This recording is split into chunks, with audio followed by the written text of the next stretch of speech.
En Colombia tenemos todo un camino a seguir para hacerle frente al virus del papiloma humano. Tenemos que llegar a situaciones como por ejemplo la del Reino Unido, que ya tiene toda una generación de mujeres que tiene un 90% menos incidencia de lesiones precancerosas y de cáncer que la generación anterior.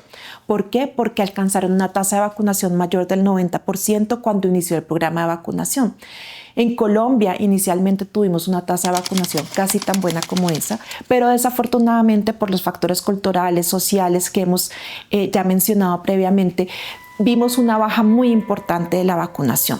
Y esto empeorado por la crisis del COVID, la pandemia del COVID, donde todas las vacunas disminuyeron su cobertura y precisamente desde el Ministerio de Salud inició ya toda una campaña para reactivar la vacunación. ¿En qué sentido? Por un lado, con la nueva evidencia que se generó desde la Organización Mundial de la Salud, lo que tenemos hoy día es que las niñas de 9 años se van a vacunar solo con una única dosis. Por otro lado, se incluye en la vacunación del programa reciente la vacunación de niños también de las mismas edades. Vacunar a estos niños previene directamente el cáncer en ellos, pero más importante aún, disminuye las tasas de transmisión del virus que infectan y enferman a las mujeres. Las mujeres son al final el grupo principal objetivo porque son las que más mueren por el cáncer de cuello uterino y de hecho están en las principales causas de muerte en nuestro contexto. La vacunación contra el virus de papiloma humano hace parte de un conjunto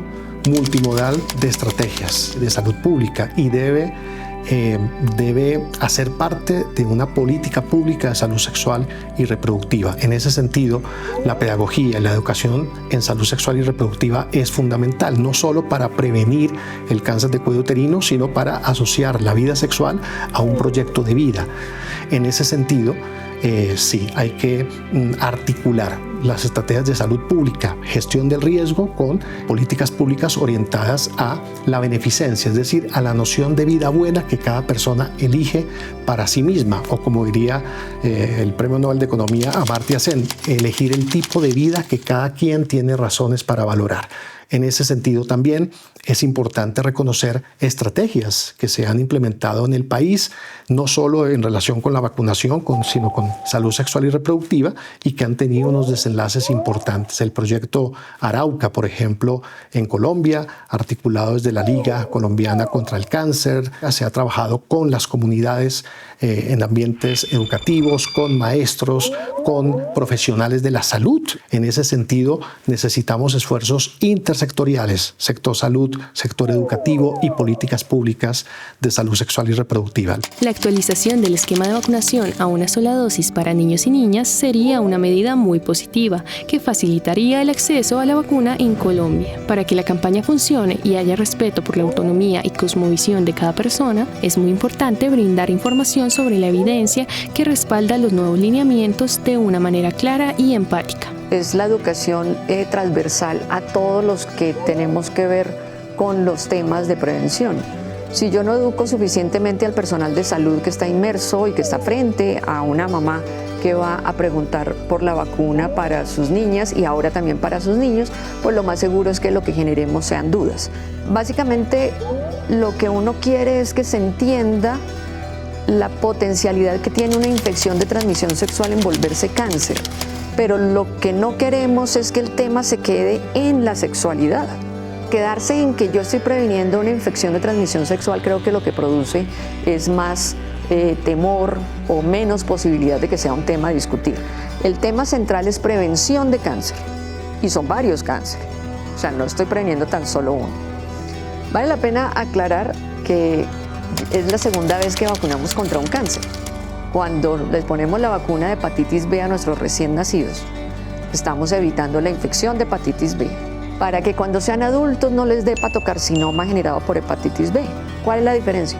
A la gran mayoría de personas no le han contado que la infección por hepatitis B tiene un gran componente por vía sexual, y entonces no estigmatizan la vacuna de hepatitis B.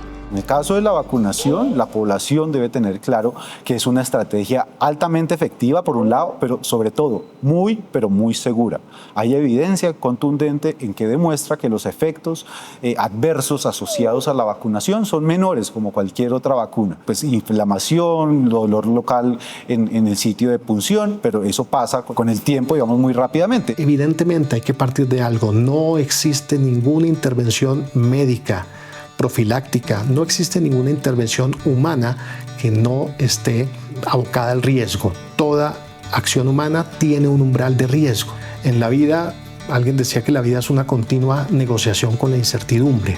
En ese sentido, la investigación lo que nos está mostrando es que si bien hay riesgos, estos riesgos estadísticamente son muy inferiores a los beneficios de la vacunación. Eso aplica para VPH, eso aplica para COVID. Es una negociación con el riesgo, pero en términos de riesgo-beneficio, indudablemente la investigación nos está mostrando que hay muchos mayores beneficios de la vacunación que los potenciales riesgos. La seguridad de las vacunas se indaga desde fases muy tempranas de desarrollo, tanto en modelos animales como en humanos. Aún así, la búsqueda de potenciales reacciones adversas debe continuar cuando éstas salen al mercado, pues hay eventos que podrían no haber sido detectados antes por factores como el tiempo limitado de evaluación. La farmacovigilancia es la ciencia que se encarga de hacer estas investigaciones. Diferentes instituciones nacionales e internacionales que han hecho la farmacovigilancia de la vacuna del VPH, desde que ésta se aprobó por primera vez hace más de 15 años, han concluido que se trata de una intervención segura. Lo que se espera en conjunto con todo el programa de prevención del cáncer de cuello uterino es disminuir los casos y las muertes debidos a esta patología que es potencialmente evitable en una gran proporción. Esto significará que fortaleciendo tanto la vacunación, pero también el diagnóstico precoz como el tratamiento efectivo cuando el cáncer ya ocurrió, vamos a evitar que más de 3.000 muertes que ocurren en el año dejen de ocurrir, y esto sin duda se va a traducir pues, en una disminución del sufrimiento de la población. Esta es una enfermedad que tiene muchos puntos que bien articulados generarían la eliminación del cáncer de cuello uterino, que es básicamente la estrategia de la Organización Mundial de la Salud, para que logremos al año 2030 llegar al 90% de niñas a los 15 años ya vacunadas contra virus de papiloma humano, el 70% de las mujeres entre 35 y 45 años que hayan sido tamizadas con una prueba y que el 90% de las mujeres que fueron identificadas en el segundo paso sean tratadas.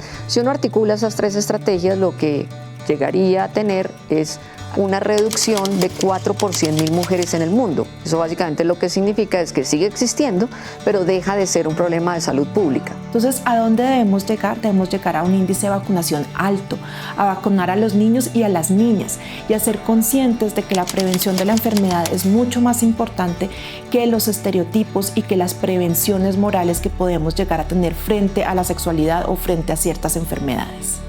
Se estima que cada 2 minutos fallece una mujer en el mundo a causa del cáncer de cuello uterino. En Colombia ocurren alrededor de 7 fallecimientos diarios por esta enfermedad.